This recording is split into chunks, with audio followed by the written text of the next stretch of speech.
പ്രിയപ്പെട്ട സഹോദരങ്ങളെ, എൻ്റെ പേര് അനിൽ ഇമ്മാനുവേൽ. കണ്ണൂരാണ്, തളിപ്പറമ്പാണ്. എൻ്റെ ജീവിതത്തിൽ കർത്താവ് നൽകിയ വലിയൊരു ജീവിതാനുഭവം, ഒരു ടെസ്റ്റ് മണി പറയാൻ ഞാൻ വേണ്ടി ആഗ്രഹിക്കുകയാണ്. ഞാനൊരു ഹൈന്ദവ വിശ്വാസത്തിൽ ജനിച്ച് ജീവിച്ച് വളർന്ന വ്യക്തിയാണ്. ഞങ്ങൾ കുടുംബപരമായി 500 വർഷം പഴക്കമുള്ള ക്ഷേത്രമുണ്ട്, ഒരു കുടുംബക്ഷേത്രം.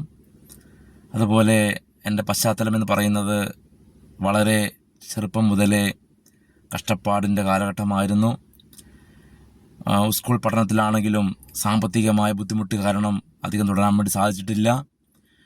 വളരെ ചെറിയ പ്രായത്തിൽ 14 വയസ്സ് മുതൽ തന്നെ ജോലി ചെയ്ത് കുടുംബത്തിലേക്ക് നയിക്കേണ്ട ഒരു അവസ്ഥ വന്നിട്ടുണ്ട്. പ്രിയപ്പെട്ട സഹോദരങ്ങളെ, ഞാൻ ഈ ഒരു സമയം പങ്കുവെക്കുവാൻ വേണ്ടി ആഗ്രഹിക്കുന്നത് കർത്താവായ യേശുക്രിസ്തുവിനെ കുറിച്ചുള്ള വലിയ ഒരു, എൻ്റെ ജീവിതത്തിൽ സംഭവിച്ചുള്ള വലിയൊരു ടെസ്റ്റ് മണിയാണ് പങ്കുവെക്കാൻ ആഗ്രഹിക്കുന്നത്. ഞാൻ സൂചിപ്പിച്ചതുപോലെ ഞാൻ ചെറുപ്പം മുതലേ ജോലിക്ക് പോകുമായിരുന്നു. ഒടുവിൽ ജോലി ചെയ്ത് 18 വയസ്സായപ്പോഴേക്കും സ്വന്തമായി കാറും ബൈക്കും ഒരു ഓട്ടോറിക്ഷയൊക്കെ വാങ്ങി. ഞാൻ അങ്ങനെയുള്ള ഒരു അവസ്ഥയിൽ നിന്ന് ആ സമയത്ത് തന്നെ ഒത്തിരി ലഹരിയുടെ അഡിക്ഷനായ ഒരവസ്ഥയുണ്ട്. ഞാൻ തുറന്നു പറയുകയാണെങ്കിൽ 8ാം ക്ലാസ് മുതൽ തന്നെ ഞാൻ സ്മോക്ക് ചെയ്യുമായിരുന്നു. ഒടുവിൽ 20 വയസ്സ് പ്രായമുള്ള സമയത്ത് കുഞ്ഞു രീതിയിൽ മദ്യപാനങ്ങൾ, ലഹരി, ഹാൻസ്, കൂള്, ഇങ്ങനെയുള്ള ദുശീലങ്ങളൊക്കെ ഉണ്ടായിരുന്നു. അങ്ങനെ എനിക്ക് 22ാമത്തെ വയസ്സിലാണ് എനിക്ക് ഒരു ചെറിയ നടുവേദന വന്ന് ഞാൻ പതിയെ ഈ ജോലിയിൽ നിന്ന് പിന്മാറേണ്ട ഒരവസ്ഥ വന്നു. അങ്ങനെ ഞാൻ വിദഗ്ധമായ ട്രീറ്റ്മെൻറ്റ് ചെയ്യാൻ വേണ്ടി മംഗലാപുരത്ത് പോയി. കാരണം ഈ നടുവേദന പതിയെ കാലിലേക്ക് വന്നു, നടക്കാൻ പറ്റാത്തതായി, ഇരിക്കുമ്പോൾ കാല് മരവിച്ച് പോകുന്ന ഒരവസ്ഥ വന്നു. അങ്ങനെയുള്ള ഒരവസ്ഥത്തിൽ വീട്ടിൽ തികച്ചും ജോലി ചെയ്യാൻ പറ്റാതെ കിടപ്പിലായ ഒരവസ്ഥയിൽ മംഗലാപുരത്ത് പോയി MRI സ്കാൻ എടുത്തു, ഡോക്ടറെ കണ്ടു. ഡോക്ടർ അവിടെ നിന്ന് പറഞ്ഞു, എൻ്റെ 2 ഡിസ്കിന് കാര്യമായ തകരാറുണ്ട്. ഒരു ഡിസ്ക് ബൾജായിട്ടുണ്ട്, ഒരു ഡിസ്ക് പുറകിലേക്ക് തള്ളിയിട്ടുണ്ട്. അതുവഴിയായി പുറകിലേക്ക് തള്ളിയ ഈ ഡിസ്ക് നെർവിൽ സ്പർശിച്ച്, സ്പൈനൽ കോഡിൻ്റെ നെർവിൽ ടച്ച് ചെയ്ത് കാലിലേക്ക് പോകുന്ന 3 കുതിഞ്ഞരമ്പുകളിലേക്ക് രക്തമൊഴുകാത്തൊരവസ്ഥ വന്നു. അങ്ങനെയുള്ളൊരവസ്ഥയിൽ ഡോക്ടർ പറഞ്ഞു, ഇത് നട്ടൽ നല്ല വളവുണ്ടെന്ന് പറഞ്ഞു. അങ്ങനെ ഒരു അവസ്ഥയിൽ ഓപ്പറേഷൻ ചെയ്യുക എന്നുള്ളതാണ് ഡോക്ടർ വിധി എഴുതിയത്. അങ്ങനെ അവിടുന്ന് പെയിൻ കില്ലർ ഗുളിക താൽക്കാലികമായി കഴിച്ച് ഒരാശ്വാസം കണ്ടെത്തി. എന്നാൽ വീണ്ടും ശക്തമായ രീതിയിൽ നടുവേദന വന്നപ്പോൾ, ഒന്നും ചെയ്യാൻ പറ്റാത്തൊരവസ്ഥയിലേക്ക് വന്നപ്പോൾ, ഒടുവിൽ ഞാൻ ചിന്തിച്ചു, ആയുർവേദ ട്രീറ്റ്മെൻറ്റ് ചെയ്ത് നോക്കാം. ആ സമയത്ത് എൻ്റെ വീട്ടിനടുത്തുള്ള ഒരു തങ്കച്ചൻ എന്ന് പറഞ്ഞൊരു ക്രൈസ്തവ കുടുംബം ഉണ്ടായിരുന്നു. അദ്ദേഹം എന്നോട് വന്ന് പറഞ്ഞു, നീ ഡിവൈനിൽ പോയി ഒരു ധ്യാനം കൂടുവാണെങ്കിൽ നിൻ്റെ അസുഖം മാറും. അപ്പോൾ സ്നേഹമുള്ളവരെ, ഞാനന്ന് വിശ്വാസത്തിൽ അറിവില്ലാത്ത കാലഘട്ടത്തിൽ ഞാൻ പറഞ്ഞു, എനിക്ക് അങ്ങനെയുള്ള വിശ്വാസവും ഇല്ല. പ്രാർത്ഥിച്ചു കഴിഞ്ഞാൽ അസുഖം മാറുമെന്നുള്ളൊരു വിശ്വാസം എനിക്കില്ല. മരുന്ന് ട്രീറ്റ്മെൻറ്റ് ചെയ്ത് ഞാൻ അസുഖം മാറ്റിക്കോളാം, എന്നെങ്കിലും അസുഖം മാറുന്നില്ലെങ്കിൽ ഞാൻ വന്ന് ധ്യാനം കൂടാം. അങ്ങനെ സ്നേഹത്തോടെയാണ് പറഞ്ഞത്. സ്നേഹമുള്ളവർ, ഞാൻ അങ്ങനെ 1 വർഷം കഴിഞ്ഞ് എൻ്റെ അസുഖത്തിന് യാതൊരു മാറ്റവും ഇല്ല. ഒത്തിരി ആയുർവേദ ട്രീറ്റ്മെൻറ്റുകളൊക്കെ പോയി നോക്കി. അവിടെയെല്ലാം പറയുന്നത് നിങ്ങൾ 1 മാസത്തോളം വെയിറ്റ് ഇട്ട് കിടക്കണം, അതിലും ഗ്യാരണ്ടി ഒന്നും പറയുന്നില്ല. അങ്ങനെ ഇരിക്കെ ഞാൻ വീണ്ടും ചിന്തിച്ചു, ഈ ചേട്ടൻ പറഞ്ഞ ആ വാക്കുകൾ 1 വർഷം കഴിഞ്ഞപ്പോൾ ഏകദേശം പ്രാർത്ഥനയും മരുന്നുമായിട്ടുള്ള എന്തെങ്കിലുമൊക്കെ ട്രീറ്റ്മെൻ്റ് ഉണ്ടോ, അങ്ങനെയുള്ളൊരു അന്വേഷണത്തിൽ ഞാൻ പഠനക്കാടുള്ള ഒരു മരിയൻ നഴ്സിങ്ങിനെ കുറിച്ച് അദ്ദേഹം പറയുകയുണ്ടായി. അങ്ങനെ ഞാൻ ആദ്യമായിട്ട് കാസർഗോഡ് ജില്ലയിൽ പഠനക്കാട് മരിയൻ നഴ്സിംഗ് ഹോമിലേക്ക് ട്രീറ്റ്മെൻറ്റിന് പോവുകയാണ്. 21 ദിവസത്തെ ട്രീറ്റ്മെൻറ്റാണ് പറഞ്ഞത്. അവിടുത്തെ ഡോക്ടറായ മനോജ് ഡോക്ടർ, അദ്ദേഹത്തിൻ്റെയാണ് ഹോസ്പിറ്റൽ. അദ്ദേഹം ഒരു കരിസ്മാറ്റിക് പ്രാർത്ഥന രൂപിയുള്ള ഒരു നല്ല ഡോക്ടറാണ്. അദ്ദേഹത്തിൻ്റെ കയ്യിൽ എപ്പോഴും ഞാൻ ജപമാല കണ്ടിരുന്നു. അദ്ദേഹം റൗണ്ട്സിനൊക്കെ വരുമ്പോൾ കയ്യിൽ എപ്പോഴും ഒരു ബ്ലാക്ക് കളറുള്ള ഒരു ജപമാല എന്നെ ഒത്തിരി ആകർഷിച്ചിട്ടുണ്ട്. അന്ന് ഞാൻ ഒരു ഹൈന്ദവ വിശ്വാസത്തിലായിരുന്നു. അങ്ങനെ ഞാൻ അവിടെ ആ ട്രീറ്റ്മെൻറ്റ് ആരംഭിച്ചു. അപ്പോൾ ഞാൻ വീട്ടിൽ നിന്ന് ഒത്തിരി പുസ്തകങ്ങളൊക്കെ കൊണ്ടുപോയായിരുന്നു സമയം പോകാൻ വേണ്ടി. കാരണം അവിടുത്തെ ട്രീറ്റ്മെൻറ്റ് എന്ന് പറയുന്നത് ഒരു റൂമിനകത്ത് ഒറ്റയ്ക്ക്, വേറെ ആരുമില്ല, നമ്മൾ സഹായത്തിന് ആരും നിൽക്കാൻ വേണ്ടി സാധിക്കില്ല, റൂമിൽ ഒറ്റയ്ക്കാണ്. ആ റൂമിൽ അങ്ങനെ അനേക ദിവസം കടന്നപ്പോൾ കയ്യിലുള്ള പുസ്തകങ്ങളൊക്കെ വായിച്ചു തീർത്തു. ഒടുവിൽ സമയം പോകാത്തൊരവസ്ഥ വന്നപ്പോൾ ഞാൻ ചിന്തിച്ചു, എന്നാലൊന്ന് ഇവിടെ ബൈബിള് വായിക്കാൻ കിട്ടുമോ, സമയം പോകാൻ വേണ്ടിയാണ്. അങ്ങനെ അവിടുത്തെ ഒരു നേഴ്സിനോട് ഞാൻ ഈ കാര്യം പറഞ്ഞു. ആ സഹോദരി എനിക്ക് ഒരു പുതിയ നിയമം ബൈബിള് കൊണ്ടുതന്നു.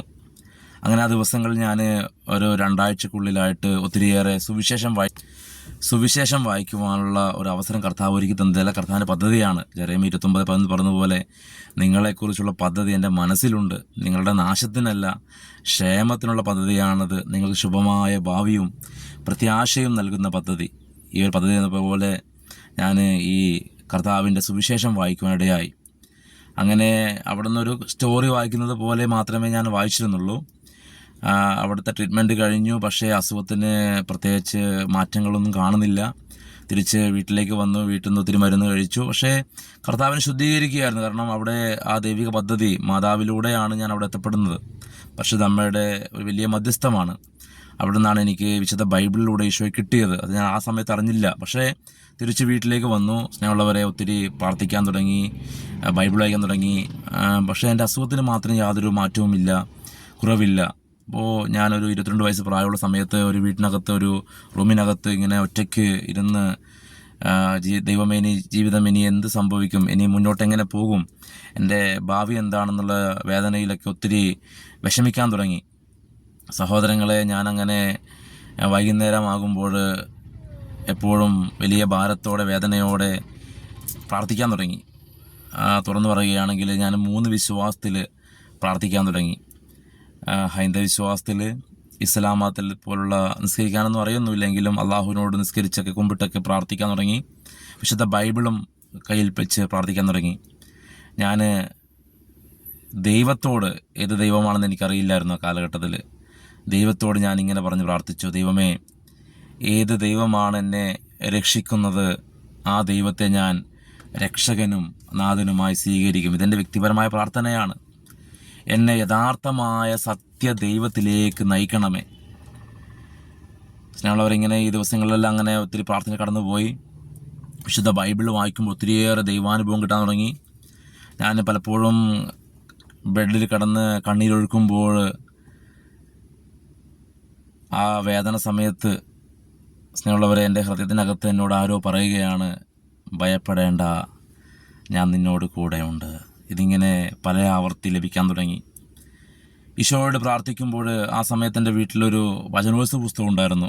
ഈശോയുടെ മുൾമുടി അണിഞ്ഞ രൂപമുള്ള ഒരു വചനോത്സവ പുസ്തകം. യെശയ്യാ 53:5 അതിലെ വചനം ആ ചിത്രത്തിൻ്റെ താഴെയായിട്ട് വെച്ചിരിക്കുന്നത്. അവൻ്റെ ക്ഷതങ്ങളാൽ നാം സൗഖ്യം പ്രാപിച്ചു. ഈ മുൾമുടി അണിഞ്ഞ ഈശോയോട് ഞാൻ പലപ്പോഴും സംസാരിക്കാൻ തുടങ്ങി. കിടന്ന് കരയുമ്പോൾ, വേദനിക്കുമ്പോൾ ഈ ഈശോയിലേക്ക് നോക്കിയിട്ട് എൻ്റെ വേദന പറയുമ്പോൾ, സ്നേഹമുള്ളവരെ, എനിക്കുണ്ടായ പ്രത്യേകമായ അനുഭവം ഇങ്ങനെയായിരുന്നു. എൻ്റെ അടുത്ത് ആരോ വന്നിരുന്ന് എൻ്റെ തലയിലൂടെ വിരലുകളിട്ട് തഴുകുന്ന ഒരനുഭവം, തലോടുന്നൊരനുഭവം, ആശ്വാസം കിട്ടാൻ തുടങ്ങി. ഞാനങ്ങനെ ഈശോയോട് ഒത്തിരി അടുപ്പം വരാൻ തുടങ്ങി. അങ്ങനെ എത്ര ട്രീറ്റ്മെൻറ്റ് ചെയ്തിട്ടോ ആ സമയത്തെന്ന് പറഞ്ഞു കഴിഞ്ഞാൽ റൂമിനകത്ത് 6 നേരം കഷായം, നമുക്ക് ബെഡ് ഉപയോഗിക്കാൻ പറ്റുകയില്ല, ചെരിഞ്ഞു കിടക്കാൻ പറ്റുകയില്ല, നമുക്ക് മലന്ന് കിടക്കാം. അങ്ങനെ നമ്മൾ മലന്ന് കിടന്നു കഴിഞ്ഞാൽ അതുപോലെ കിടക്കണം, തലയണ പോലും ഉപയോഗിക്കാൻ പറ്റുകയില്ല. അങ്ങനെ ഒരു 5-6 മാസം കിടന്നപ്പോഴേക്കും, സ്നേഹമുള്ളവരെ, ജീവിതം എല്ലാം ഏകദേശം തീർന്നു എന്ന് ചിന്തിച്ച സമയത്താണ് അദ്ദേഹം, മുമ്പ് ഞാൻ പറഞ്ഞ തങ്കച്ചേട്ടൻ പറഞ്ഞതുപോലെ, ഒരു ധ്യാനം എന്ന പൂർണ്ണമായിട്ടും കൂടാൻ വേണ്ടി പോയാലോ. അങ്ങനെ ഞാൻ വളരെ അന്വേഷിച്ച് കണ്ടെത്തിയ ഒരു ധ്യാനമാണ് ജില്ലയിൽ ഇരിട്ടിയിലുള്ള വിമലഗിരി പട്ടാരം ധ്യാനകേന്ദ്രം. അതും മാതാവിൻ്റെ നാമത്തിലുള്ള ഒരു ധ്യാനകേന്ദ്രമാണ്. എൻ്റെ ജീവിതത്തിൽ എന്നെ യേശുവിനെ കടുപ്പിച്ചത്, കർത്താവിലേക്ക് കൊണ്ടുവന്നത് പരിശുദ്ധ അമ്മ മാതാവാണ്. അത് വ്യക്തിപരമായ എനിക്ക് അനുഭവമുണ്ട്, ഒത്തിരിയേറെ അനുഭവങ്ങളുണ്ട്. അമ്മ മാതാവിൻ്റെ പ്രാർത്ഥനയാണ്. നമുക്കറിയാം, അമ്മ മാതാവിൻ്റെ ലക്ഷ്യം തന്നെ അമ്മ മാതാവ് ഈശോയിലെ രക്ഷകനായ യേശുവിലേക്ക് അടുപ്പിക്കുക എന്നുള്ളത് തന്നെയാണ്. അങ്ങനെ ഞാൻ ആദ്യമായി ഇരട്ടി വിമലഗിരി ധ്യാനത്തിൽ പോകുമ്പോൾ അവിടെ ഒരു പ്രാർത്ഥന പോലും എനിക്കറിയില്ല. സ്നേഹമുള്ളവരെ, അങ്ങനെ അവിടെ ധ്യാനത്തിൽ കൂടി ഏറ്റവും പുറകിലായിരുന്നു ആദ്യ ദിവസങ്ങൾ ഇരുന്നത്.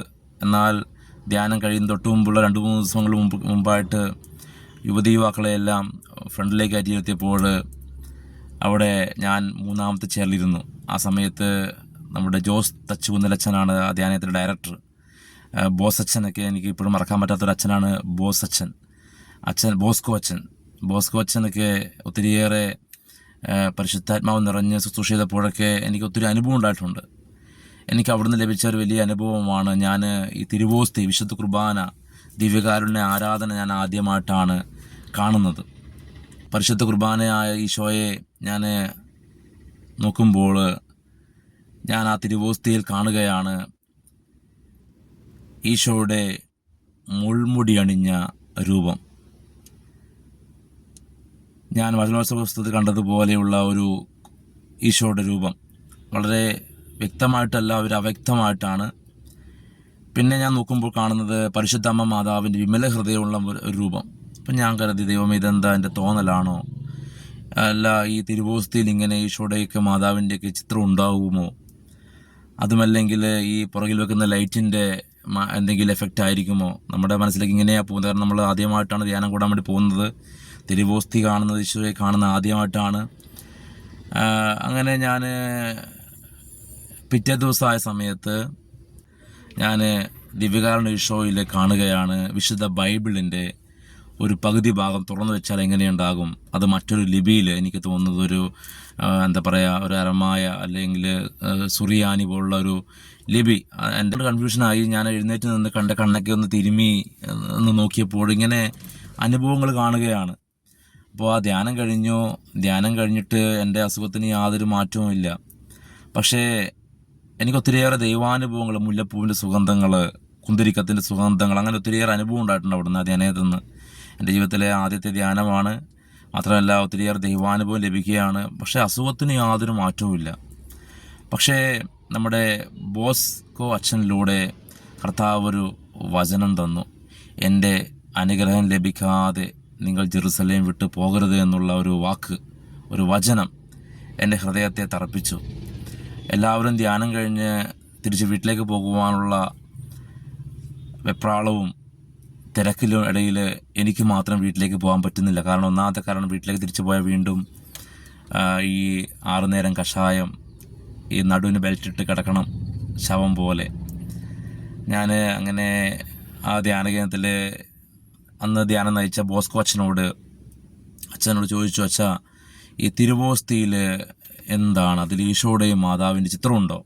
എനിക്കിങ്ങനെ ഒരു അനുഭവം ഉണ്ടായിരുന്നു. അപ്പം അച്ഛനോട് പങ്കുവച്ചത് ഇങ്ങനെയാണ്, മോനെ, ഒത്തിരി അക്രൈസ്തവ സഹോദരങ്ങൾക്ക് ഇങ്ങനെ വിശുദ്ധ കുർബാനയിൽ ഈശോയെ കാണാനുള്ള ഭാഗ്യം ലഭിച്ചിട്ടുണ്ട്. അതൊരു ദൈവാനുഭവമാണ്, അത് കളയരുത്, നഷ്ടപ്പെടുത്തരുത്. വിശുദ്ധ കുർബാനയിൽ IHS എന്നൊരു ചിഹ്നമോ അതുമല്ലെങ്കിൽ കുരിശടയാളമോ ഉണ്ടാവുന്നത്, അതിൽ ഈശോയുടെ മുഖമില്ല, മാതാവിൻ്റെ രൂപവുമില്ല. അപ്പോൾ സ്നേഹമുള്ളവരെ, എനിക്ക് മനസ്സിലായി അതൊരു ദൈവാനുഭവമായിരുന്നു. വീണ്ടും അച്ഛനോട് പറയുകയാണ്, നീ ഏതായാലും ഒരു കാര്യം ചെയ്യും, ഈ അസുഖം മാറാത്ത രീതിയിൽ നീ ഇവിടെ ഒന്ന് പ്രേക്ഷിതനായിട്ട് പറ്റുന്ന പോലേക്ക് നിൽക്ക്. തൊട്ടടുത്ത ആഴ്ച തന്നെ ആന്തരിക സൗഖ്യാധ്യാനം ആരംഭിക്കുകയാണ്. അങ്ങനെ ഞാൻ അവിടെ ധ്യാനം കൂടി വീണ്ടും സഹായിക്കാനൊക്കെ ആയിട്ട് പ്രേക്ഷിതനായിട്ട് പറ്റുന്ന പോലേക്ക്. വലിയ ബുദ്ധിമുട്ടാണെങ്കിലും, ഇരിക്കാനൊന്നും പറ്റിയില്ലെങ്കിലും ഞാൻ അച്ഛൻ്റെ കൂടെ ആദ്യമായി ശുശ്രൂഷ ചെയ്ത് ഓർക്കുകയാണ്.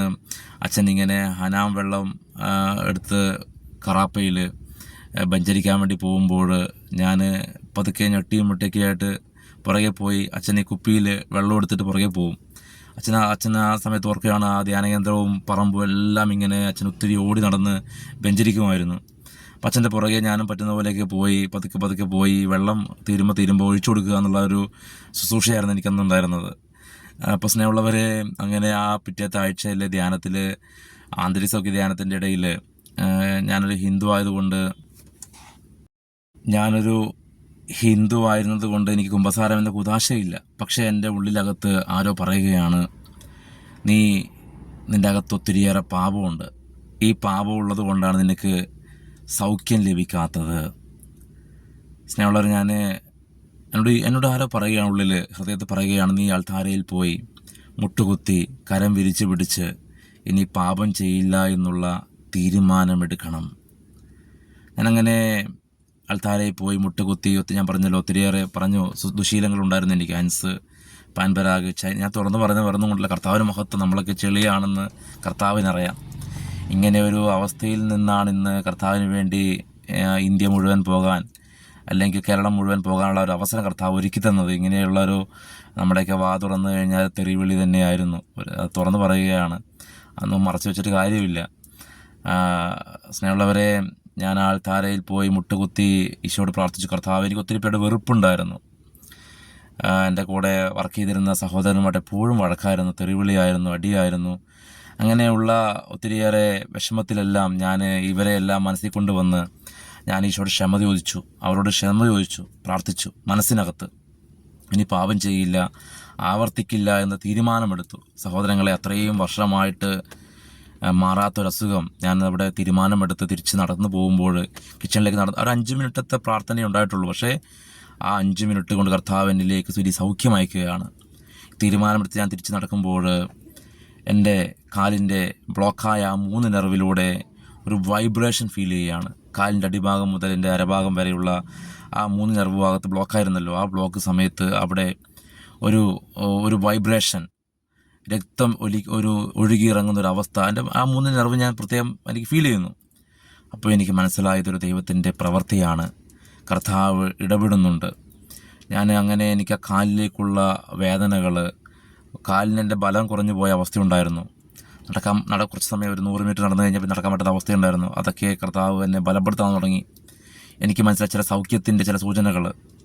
എന്നാൽ ഞാൻ അതിനു മുമ്പ് ഒരു നേർച്ച നേർന്നിരുന്നത്, ഞാൻ വചനോത്സവ പുസ്തകം വായിച്ചിട്ട് ഡിവൈൻ ധ്യാനകേന്ദ്രത്തിൽ ധ്യാനം കൂടി അസുഖം സൗഖ്യപ്പെടുകയാണെങ്കിൽ, പൂർണ്ണമായ സുഖം മാറുകയാണെങ്കിൽ വചനോത്സവ പുസ്തകത്തിൽ സാക്ഷ്യപ്പെടുത്താം, ദൈവത്തെ മഹത്വപ്പെടുത്താം എന്നുള്ളൊരു വലിയ നേർച്ച നേർന്നിരുന്നു. അങ്ങനെ ഇരിക്കെ എൻ്റെ നടുവേദന മാറിയില്ലെങ്കിലും എൻ്റെ കാലിലേക്കുള്ള വേദനകൾ, കാലിലേക്കുള്ള ബ്ലോക്ക് കർത്താവ് എടുത്ത് മാറ്റി. അവിടുന്ന് ഒത്തിരിയേറെ അനുഭവം ഉണ്ടായിട്ടുണ്ട്, ഒത്തിരി പങ്കുവെക്കാനുണ്ട്. നമ്മുടെ ആർമഡച്ചൻ്റെ കവടത്തിനടുത്ത് ചേർന്നുള്ളൊരു ഹാളുണ്ട്, അവിടെയായിരുന്നു ഞാൻ കിടന്നിരുന്നത് ആ ദിവസങ്ങളിലൊക്കെ. ആ സമയത്തൊക്കെ ഞാൻ ഓർക്കുകയാണ്, രാത്രി കാലങ്ങളിൽ കുന്തിരിക്കത്തിൻ്റെ മണം കിട്ടുമായിരുന്നു. അപ്പം ഞാൻ കരുതിയിരുന്നത്, ഇവിടെ ആരെങ്കിലും രാത്രിയിലൊക്കെ ഇങ്ങനെ കുന്തിരിക്കത്തിൻ്റെ എന്തെങ്കിലും പോയിക്കുന്നതോ അല്ലെങ്കിൽ അവിടെ കുന്തിരിക്കത്തിൻ്റെയൊക്കെ എന്തെങ്കിലുമൊക്കെ ഉണ്ടാകാമെന്നൊക്കെ വിചാരിച്ചിട്ടുണ്ടാവും. പക്ഷേ ഞാനവിടെ പ്രഭാതമായപ്പോഴൊക്കെ അന്വേഷിച്ചപ്പോഴും പരിധിയപ്പോഴൊന്നും അങ്ങനെയൊന്നും കുന്തിരിക്കത്തിൻ്റെ അംശങ്ങളൊന്നും അവിടെ. അപ്പോൾ ഞാൻ അവിടുത്തെ അച്ഛനമ്മ പങ്കുവച്ചപ്പോൾ അച്ഛൻ പറഞ്ഞു, അങ്ങനെ കുന്തിരിക്കത്തിൻ്റെ സ്മെല്ല് അവിടെ ഹോളിൽ വരാനുള്ള, അതായത് താമസിക്കുന്ന ഡോർമെട്രീസ് വരാൻ സാധ്യതയില്ല. അപ്പോൾ അച്ഛനൊരു കാര്യം പറഞ്ഞു, മോനെ, ഈ കുന്തിരിക്കത്തിൻ്റെ സുഗന്ധം കിട്ടുന്നത് അത് പലപ്പോഴും ഈശോയുടെ സാന്നിധ്യം ഉണ്ടെങ്കിലും അങ്ങനെ കിട്ടാറുണ്ടെന്ന് പറഞ്ഞു. അപ്പോൾ നമ്മളവരെ ഒത്തിരി സന്തോഷം തോന്നി. അങ്ങനെ അവിടെ പട്ടാരത്ത് എനിക്ക് തോന്നുന്നു 3 വർഷത്തോളം ഞാൻ പരിശുദ്ധനായിട്ട് അവിടെ അടിച്ചു വാരാനും ക്ലീൻ ചെയ്യാനൊക്കെ ആയിട്ട് കർത്താവിനെ ഒരുക്കി പ്രാർത്ഥിക്കാൻ ഞങ്ങൾ ഒത്തിരി യുവതീവാക്കളൊക്കെ ഉണ്ടായിരുന്നുണ്ട് ആ സമയത്ത്.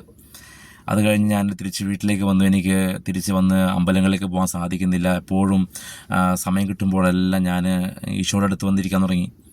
ഞാൻ ഓർക്കുകയാണ്, ഞാൻ ജീവിതത്തിൽ എല്ലാ വർഷവും മുടങ്ങാതെ ശബരിമലയിൽ പോകുമായിരുന്നു. ഇതാരെയും കുറ്റപ്പെടുത്തുന്നതോ മുറിപ്പെടുത്തുന്നതൊന്നുമല്ല, എൻ്റെ അനുഭവമാണ് ഞാൻ പങ്കുവെക്കുന്നത്. ഞാൻ കേരളത്തിലുള്ള എല്ലാ അമ്പലങ്ങളിലും പോയിട്ടുണ്ട്, പ്രശസ്തമായ അമ്പലങ്ങളിലെല്ലാം പോയിട്ടുണ്ട്. അങ്ങനെ ഇരിക്കെ എനിക്ക് തിരിച്ച് വന്നിട്ട് എപ്പോഴും ഈശോയുടെ അടുത്ത് മാത്രം ഇരിക്കാനുള്ള പ്രേരണ കിട്ടുകയാണ്. അങ്ങനെ ഞാൻ എൻ്റെ തളിപ്പറമ്പ് സെൻറ്റ് മേരീസ് ഇടവക ചർച്ച്, ഇപ്പോൾ അതെൻ്റെ ഇടവക കൂടിയാണ്, മരിയൻ തീർത്ഥാടന കേന്ദ്രം, അവിടെ ദിവ്യകാരുണ്യ ഈശോ ചാപ്പലിൽ ഈശോ ഉണ്ട്. ഈ ചാപ്പലിൽ പോയിട്ട് ഞാൻ പ്രാർത്ഥിക്കാൻ തുടങ്ങി. അതുപോലെ തന്നെ വീണ്ടും പലപ്പോഴൊക്കെ പല പ്രലോഭനങ്ങൾ, പുകവലിക്കാനുള്ള പ്രലോഭനമൊക്കെ വരുമ്പോൾ ഞാൻ ഓടിപ്പോയി മാതാവിൻ്റെ മുമ്പിൽ മുട്ടുകുത്തി പ്രാർത്ഥിക്കുമ്പോൾ ഈ പ്രലോഭനങ്ങളൊക്കെ വിട്ടുപോകാറുണ്ട്. സ്നേഹമുള്ളവർ, അങ്ങനെ ഞാൻ ഒരു ഒരുക്കത്തോടു കൂടി ഒരു 3 മാസം പ്രാർത്ഥിച്ചൊരുങ്ങി ഞാൻ ഡിവൈൻ ധ്യാനയത്തിലേക്ക് പോവുകയാണ്. അത് ഒത്തിരി അനുഭവമായിരുന്നു. കാരണം ആ ദിവസങ്ങളിൽ ഞാൻ ഓർക്കുകയാണ്, ഞാൻ 3000-ഓളമൊക്കെ നന്മ നിറഞ്ഞ മറിയം ജപമാല ഇല്ലാറില്ലായിരുന്നു ആ സമയത്ത്, അറിയില്ലായിരുന്നു, പഠിക്കുമായിരുന്നു. പക്ഷേ ഇങ്ങനെ 2000-3000-ഓളം നന്മ നിറഞ്ഞ മറിയം ചൊല്ലിയ ദിവസങ്ങളൊക്കെ ഉണ്ട്. എന്നാൽ കർത്താവ് ഒരുക്കുകയാണ്, വലിയൊരു അഭിഷേകത്തിന് വേണ്ടി, പരിശുദ്ധാത്മാവ് നിറയാൻ വേണ്ടി കർത്താവ് ഒരുക്കുകയാണ്. അപ്പോൾ ഞാൻ ഡിവൈൻ ധ്യാനത്തിലേക്ക് ധ്യാനം കൂടാൻ വേണ്ടി പോകുമ്പോൾ എൻ്റെ ഉള്ളിനകത്ത് 2 തീരുമാനം, 2 നിയോഗം. അവിടെ ഒരു ഫോം തരും ആദ്യ ദിവസങ്ങളിൽ ധ്യാനം കൂടുന്ന സമയത്ത്, നിങ്ങളുടെ വ്യക്തിപരമായ നിയോഗം എന്താണെന്ന് എഴുതണം. അപ്പോൾ സ്നേഹമുള്ളവരെ, എൻ്റെ ഉള്ളിലൊരു നിയോഗം, 1ാമത്തെ നിയോഗം അസുഖം മാറണം എന്നുള്ളതല്ല, കർത്താവ് നിൻ്റെ ആത്മാവിനെ എനിക്ക് വേണം, അങ്ങയുടെ പരിശുദ്ധാത്മാവിന് എന്നെ നിറയ്ക്കണം. ഇതൊന്നാമത്തെ നിയോഗം. രണ്ടാമത്തെ നിയോഗം, എൻ്റെ അസുഖം പൂർണ്ണമായിട്ടും മാറണം. അവിടെ ധ്യാനം കൂടി സ്നേഹമുള്ളവർ, ആ ധ്യാനത്തിൽ വെച്ചിട്ടാണ് എനിക്ക് ഇന്ന് ഇവിടെ 13 വർഷമായി ഈശോയ്ക്ക് ഒത്തിരി സഹനം ഉണ്ടായിട്ടുണ്ട്, പീഡനങ്ങൾ ഉണ്ടായിട്ടുണ്ട്, അപമാനങ്ങൾ ഉണ്ടായിട്ടുണ്ട്, എൻ്റെ വീട്ടിൽ നിന്ന് തന്നെ ഇറക്കി വിട്ടിട്ടുണ്ട്, നാട്ടുകാരെല്ലാം കളിയാക്കിയിട്ടുണ്ട്. അങ്ങനെ ഒത്തിരിയേറെ സഹനം ഇല്ലാത്ത വ്യാജ പ്രചരണങ്ങൾ, അങ്ങനെ ഒത്തിരിയേറെ സഹനങ്ങൾ സാത്താൻ എനിക്കിലേക്ക് കൊണ്ടുവന്നപ്പോഴെല്ലാം സ്നേഹമുള്ളവരെ അവിടെയെല്ലാം കർത്താവിൻ്റെ ഈ ആത്മാവിൻ്റെ അഭിഷേകം ലഭിച്ചത് എനിക്ക് ഡിവൈൻ ധ്യാനത്തിലൂടെയാണ്. അങ്ങനെ അവിടെ ധ്യാനം കൂടുമ്പോൾ എനിക്കുണ്ടായ 2-3 അനുഭവങ്ങൾ പെട്ടെന്ന് ഞാൻ പറയുകയാണ്, കാതലായത് മാത്രം. ഒന്നാമത്തേത്, ഞാൻ അവിടുത്തെ നമ്മുടെ കൊച്ചുമാത്യു അച്ഛനാണെന്ന് ആ ധ്യാനത്തിൻ്റെ ഡയറക്ടർ. അച്ഛൻ ഇങ്ങനെ പ്രാർത്ഥിച്ച് ഒരു കുരിശ് വരച്ചപ്പോഴേക്കും സ്നേഹമുള്ളവരെ എനിക്ക് ഉണ്ടായ അനുഭവം എന്ന് പറയുന്നത് ഷോക്കടിച്ചതുപോലെ, കരണ്ട് നമ്മുടെ ശരീരത്തിൽ കയറ്റിയാൽ എങ്ങനെ ഉണ്ടാവും അതുപോലെ ഒരു വൈബ്രേഷൻ ഒരു 20 മിനിറ്റ് സമയത്തേക്ക് ഇങ്ങനെ കൈയും കാലും കടന്ന് വിറക്കുകയാണ്. ആ സമയത്ത് തണുത്ത ഒരു സ്പിരിറ്റ് വന്ന് ഒരു തണുത്ത കാറ്റ് വന്നിങ്ങനെ നിറഞ്ഞ് ഐസിൽ വെച്ച് കഴിഞ്ഞാൽ ഇങ്ങനെ അതുപോലെ ഒരു കാറ്റ് വന്ന് നിറയുകയാണ്. ഞാനിങ്ങനെ അറിയാതെ പ്രഘോഷിക്കുകയാണ്, പരിശുദ്ധൻ പരിശുദ്ധൻ, നീതിമാൻ നീതിമാൻ നീതിമാൻ ഇങ്ങനെ ഈശോയെ വിളിക്കുകയാണ്.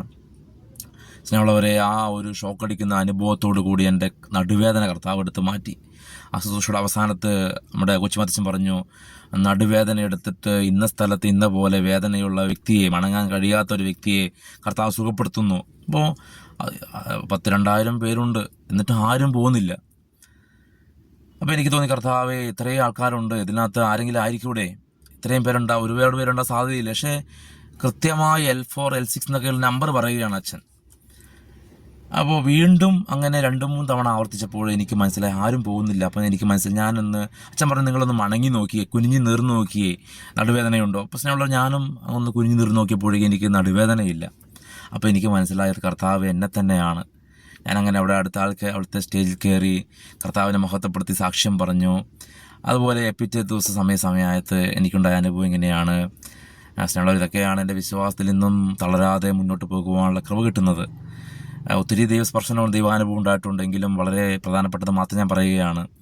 ഞാൻ ഒരു പ്രാർത്ഥിച്ചുകൊണ്ടിരിക്കുമ്പോൾ, കണ്ണടച്ച് പ്രാർത്ഥിക്കുമ്പോൾ ഒരു ചെറിയ ദർശനം കാണുകയാണ്. ഒരു സ്റ്റേജ്, ആ സ്റ്റേജിന് 3 സ്റ്റെപ്പുണ്ട്, വലിയ സ്റ്റെപ്പുകളുണ്ട്. ഈ സ്റ്റേജിന് മുകളിൽ ഈശോ വെള്ള വസ്ത്രം അണിഞ്ഞ് നിൽക്കുകയാണ്. പരിശുദ്ധ ദൈവമാതാവ് അവിടുത്തെ കൂടെ ചേർന്ന് വെള്ള വസ്ത്രം അണിഞ്ഞ് നിൽക്കുന്നു. തൊട്ടും ചേർന്നിട്ടാണ് നിൽക്കുന്നത്.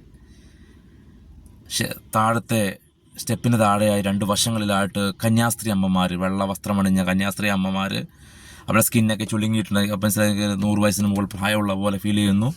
കയ്യിൽ ജപമാലയുണ്ട്, വെള്ള ജപമാലയാണ്. അങ്ങനെ ഒരു വിഷയം കാണുകയാണ്. 2 സൈഡിലായി ഇരിക്കുന്നു. ഈശോയും മാതാവും ആ സമൂഹത്തിലേക്ക് ഇറങ്ങി വന്ന് അനുഗ്രഹിക്കാനുള്ള കൃപയോടെ നിൽക്കുന്നതായിട്ടാണ് ഞാൻ കണ്ടത്. സ്നേഹമുള്ളവരെ, ഒത്തിരി ബോധ്യം കിട്ടി. ദൈവമുണ്ട്, സ്വർഗമുണ്ട്, നിത്യജീവനുണ്ട്. ഇതൊന്നും വെറുതെ പറയുന്നതല്ല. അതിനു മുമ്പുള്ള വിശ്വാസം ദൈവമുണ്ടെന്നുണ്ടെങ്കിലും അതിനപ്പുറത്ത് ഈ ബൈബിൾ എഴുതിയതെല്ലാം ഇതൊക്കെ മനുഷ്യൻ നല്ല രീതിയിൽ ജീവിക്കാൻ വേണ്ടി മാത്രമാണ് എന്നുള്ള ഒരു കാഴ്ചപ്പാടുള്ള വ്യക്തിയായിരുന്നു ഞാൻ. നരകമൊന്നുമില്ല, സ്വർഗമൊന്നുമില്ല, മരിച്ചു കഴിഞ്ഞാൽ എല്ലാം തീർന്നു എന്നുള്ള വിശ്വാസത്തിലാണ് ഞാൻ അന്ന് ജീവിച്ചിരുന്നത്. എന്നാൽ എനിക്ക് ബോധ്യങ്ങൾ കിട്ടി. സ്വർഗമുണ്ട്, നിത്യജീവനുണ്ട്, വിശുദ്ധ ബൈബിൾ പറഞ്ഞാൽ സത്യമാണ്, തനത് വിധിയുണ്ട്, പൊതുവിധിയുണ്ട്. സഹോദരങ്ങളെ, കർത്താവ് ഡിവൈനിൽ വെച്ചിട്ട് എന്നെ പൂർണ്ണമായി സുഖപ്പെടുത്തി. ഇന്ന് 13 വർഷമായി എൻ്റെ കർത്താവ് ആ നടുവേദനയും കാലിലേക്കുള്ള ബ്ലോക്കും എടുത്തു മാറ്റി. എനിക്കിതുവരെ അതിനുശേഷമുള്ള ഒരു കാലയളവിൽ അസുഖം വന്നിട്ടില്ല. ഞാൻ ട്രീറ്റ്മെൻറ്റിനെ തള്ളി പറയുന്നതല്ല, ട്രീറ്റ്മെൻറ്റ് ആവശ്യമാണ്. എന്നാൽ ചില രോഗങ്ങളിലൂടെ കർത്താവിനെ അറിയുവാൻ വേണ്ടി കർത്താവ് ഒരുക്കുന്നതാണ്. വൈദ്യനും മരുന്നും ഒക്കെ നമുക്ക് ആവശ്യമാണ്. തീർച്ചയായിട്ടും ഒരിക്കലും ഞാനതിനെ ഇന്നേ വരെ തള്ളി പറഞ്ഞിട്ടില്ല, ഇനി പറയുകയില്ല. കാരണം അതും ദൈവം ഒരുക്കുന്നതാണ്. പക്ഷേ ചില അസുഖങ്ങൾ അത് പ്രാർത്ഥിച്ചാൽ മാത്രമേ മാറുകയുള്ളൂ. അത് വേറൊന്നിനു വേണ്ടിയല്ല, കർത്താവായ യേശു ക്രിസ്തുവിനെ അറിയാൻ വേണ്ടിയാണ്. ഞങ്ങളൊരു ഒത്തിരിയേറെ പങ്കുവെക്കുവാനുണ്ട്, എങ്കിലും ഞാൻ എൻ്റെ വാക്കുകൾ ചുരുക്കാൻ വേണ്ടി ആഗ്രഹിക്കുകയാണ്. ഇന്ന് ഞാൻ ഒരു 13 വർഷമായി ധ്യാന കേന്ദ്രങ്ങളിലും ഇടവക ദേവാലയങ്ങളിലൊക്കെ ശുശ്രൂഷ ചെയ്യുന്നു.